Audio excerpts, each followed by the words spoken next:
Chael, the most important award that any fighter can receive or any type of recognition is to be called the Fighter of the Year. Winning championships is the best. But when your peers recognize you for the work that you've done, nothing feels better.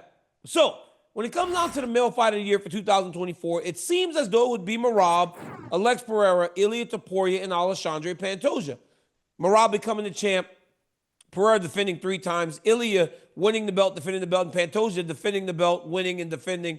I think he's had 2 defenses this year. Amazing years by all. But who do you think is your male Fighter of the Year? Alex Pereira, and it is not just the skills. It is the skills in conjunction with the attitude. If I may back you up to UFC 300, we had 1 champion under contract. Men, women, any weight class, any way you want to do it. 1 champion took the time to read their contract, figure out what the participation clause meant, and campaigned to headline UFC 300, in theory, the biggest event of Dana White's career. Alex Pereira was so sincere in his desire to headline that card that he was willing to take on Tom Aspinall at heavyweight, and that was not a bluff. He would have done it. They deal him right from the bottom of the deck, and they bring in a world champion who we thought was on the shelf with an injury, turned out was actually healthy in Jamal Hill. You fast forward that to International Fight Weekend. It's supposed to be McGregor versus Chandler. McGregor posts a toe which was discolored and possibly broken and possibly belonging to him. Somebody has to step in to fill this, which is the $27 million gate. And if you don't want to piss that box office off, you got to bring in the right guy. And what they do, they brought in Pereira and they dealt him from the bottom of the deck again and gave him Yuri Prohaska, the last guy at 205 anybody wants to face. But now Alex got to face him for a second time. You parlay that into Salt Lake City, where another card falls apart and Pereira steps in while on the injured list, right? He's in the reserves on 2 different kinds of antibiotics. His foot is bothering him. He did not say a word to anybody other than yes and chama, whatever that means. Gets in there and deals with adversity. He's losing the fight. He's not just losing the fight. He is getting whipped, but he stays calm. He stays in the fire. He stays composed. He finds his opening, walks down Khalil, retains that championship. The Fighter of the Year in the men's side is Alex Pereira. Yeah, that's a great choice. Obviously, many believe he is, but I gotta tell you, here's my choice: Ilia Topuria, and I'm gonna tell you why.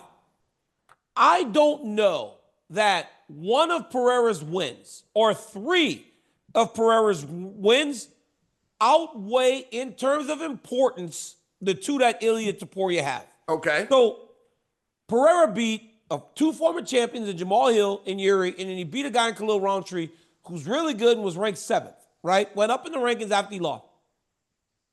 Ilia Topuria beat Alexander Volkanovski, considered one of the greatest featherweights of all time. He's number 2 to Jose Aldo. And that's partly because nobody will ever go above Jose Aldo because of all he did to start the division. He beat Max Holloway, the 3rd best featherweight of all time. In terms of importance, he literally went in 1 year, Chael, and did away with the last 8 years of the division. He went and took care of everybody from 2015 to 24, all in 1 year. Because from that time to now, it was always Alex Volkanovski or always Max Holloway. And it's not like those 2 guys were not fighting at the top of the sport anymore. Volk had just fought Islam for the lightweight championship, and less than a year before he had fought him competitively. Max Holloway had just won the BMF title in what is, in many people's opinion, the knockout of the year over Justin Gaethje, a guy at 155 pounds who's in the top 3. He's beating these greats when they are still in their prime and still fighting at the highest level. So in terms of importance, in terms of being in there, beating the best back-to-back, but not only beating them, knocking them out, for me, it's Ilia Topuria. Hands down. That's an excellent argument, yeah. Of all time.